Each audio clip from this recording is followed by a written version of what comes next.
My name is Skylar, Coffey. I'm Raphael, Henrich. I'm Michael Barone. I'm James Good.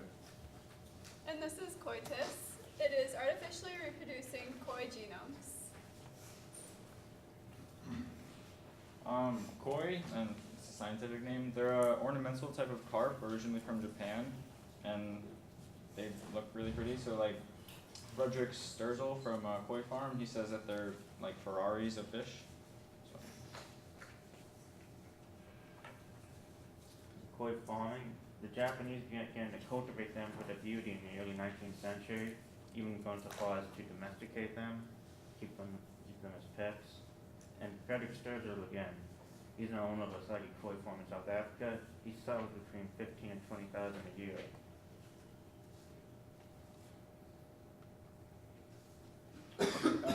The main aspect of the koi is that they're very valuable fish. In total, the ornamental fish industry makes over $270 million a year. And one koi alone sold for over $2 million.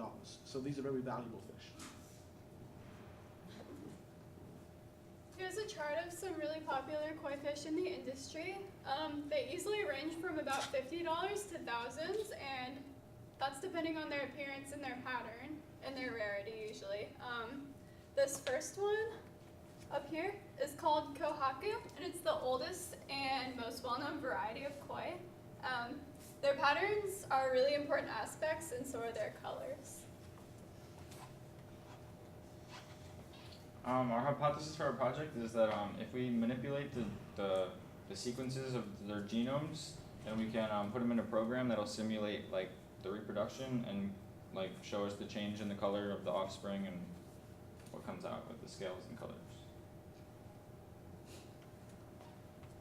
Objectives are to create a computer program that allows users to manipulate the genome sequences of two koi and breed them. The resulting offspring will then have a distinct color pattern based on the user's input. The method of using humans instead of computers can be faster sometimes and more efficient. Users will use the interface to create their favorite types of koi with their patterns and colors, and the results will show what the most popular koi are and what's in demand in the market. We'll have a lot of statistics to provide to companies who are interested, specifically koi farming companies or independent koi farmers. The companies will probably want this information so they can produce the most requested koi and the koi that will make them the most money. And that will also benefit us because we're selling them the information. Okay, so project-wise, we chose to use public involvement. Like Professor Horton told us about the genome folding sequence program, the protein folding sequence program that was crowdfunded, let users, can you go to the next slide? Next slide? Yeah. So that's it, it was called Folded, right? Users were allowed to fold these proteins. And by running a computer simulation in order to solve the puzzle, it took them around 5 years. But letting users do it, it only took about a week. Can you go back? Yes. Yeah, so we're trying to get as much public involvement as possible. Most importantly, because it's going to spread the workload out to a lot of different people. And we'll also see what type of koi people like the most. So they'll basically do all the research for us.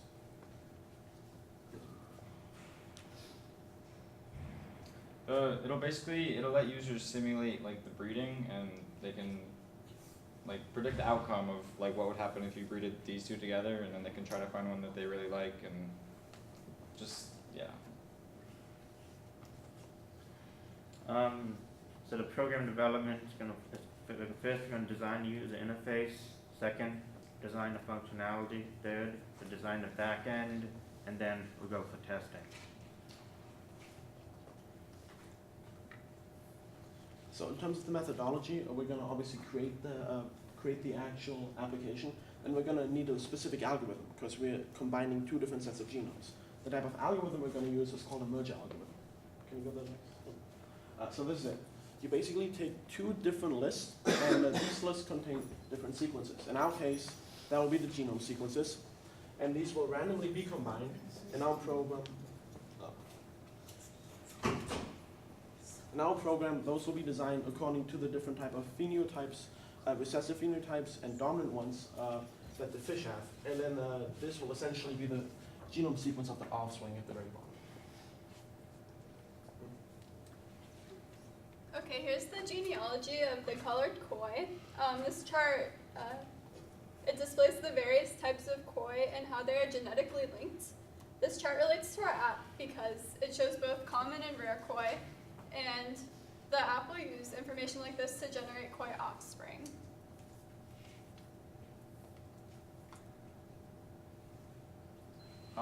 It'll be widely used in like koi farming industries, and like anyone that's basically interested in koi, they can like either farm them or just for fun to see colors, just like input their like preferences, and it can be applied locally to like fisheries, and yeah, ornamental fisheries are farmed principally in Florida, so like there's a lot around here too. So Yeah, about it's- 95% of the ornamental fish trade of the US, all of the fish are farmed locally in Florida. So we're sort of at the hot spot right now where this program will be implemented. And there are thousands of koi farming companies along with independent breeders who would be interested in both the application program and the collected information that we have.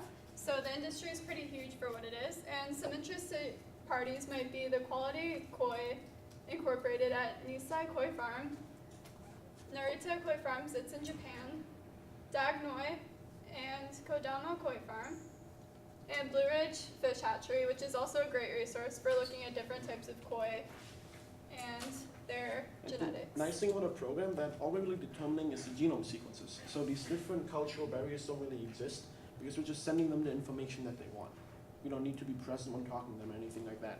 We just send them a specific list of traits that the kois have that the users want, and they breed for them. That's it. And here are some sources. And does anyone have any questions?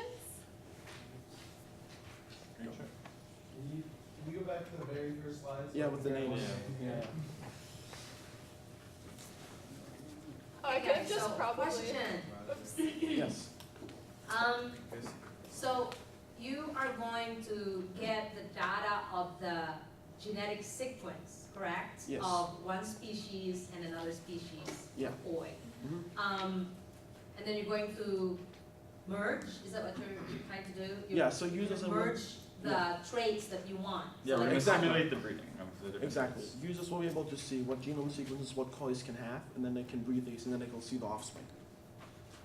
What program would be able to do that, and how feasible is that in terms of, is there anything like available now that's actually doing that? Yeah, Because it's you showed them some proteomics analysis, correct? yeah. So in terms of the type of like a math behind the coding, it's going to be a merge algorithm. It's just taking two separate lists and merging them. And in this case, the actual like list that we'll have will just be the list of genomes. And we'll look at the recessive and dominant traits within the species, and those will determine how likely certain genome sequences, which determine certain traits, will be able to be in the offspring. In terms of other programs, there's like dog breeding programs, for example, that they have them for a lot of different animals, just not koi. Okay, my question probably is, some of the traits, so like skin color, for Yeah. example, is not a one gene, one trait characteristic feature. Yeah. So it's like there's 10 genes probably that Mhm. are acting at the same time to give the final color. Yeah. So, as far as the program that you'll be Mhm. gonna be using, is it going to know, or are you going to actually give the command, like, okay, these are the different genes, and are these available? Like, is there already something in the market that says, okay, for coloration of the fish, there are, 6 genes, and these Yeah. are the genes, and these are the ones you're gonna use? Exactly. So it'll be based off what real koi like. So certain kois that a species that can have a specific gene won't be able to have it with our program. We'll add those limits in. The full list of what gene determines what color is already established. it's So we have all already the there. information, it's just not being implemented. Exactly. Okay, so that's pretty good. Yep. Go ahead. Would you be able to just go over your own names, like say your names, like Hmm? can you just say? Oh your yeah, names? yeah. I'm Raphael Henrich. I'm Skylar Coffey. I'm James Groccia. And I'm Michael Barone. Thank you. Okay, any other questions? Okay, I'm gonna ask you again. So in December, in November, right? So when you have like what, 2 months to go. How much of the next step you think you can do, you know, for this? Like, where are you gonna be? Because I know there's a lot of programming that you need to do and all of that that you have enumerated. But how far you think can you go within 2 months? It's difficult to predict because the hard part is implementing all the different types of genome sequences because there's thousands of them. We have a full list of them available, you know, it's just adding all of those to the code and making sure it corresponds to the regular natural behavior of the coin. That's difficult. So that's probably the most that you can do. So we within probably that won't period. have it completely finished, but we can focus on just a few genome sequences and maybe make Yes. a prototype. Yeah, oh, okay, that'd be good. So you will have at least a result that you can get into by November and say, okay. Okay, we'll definitely try.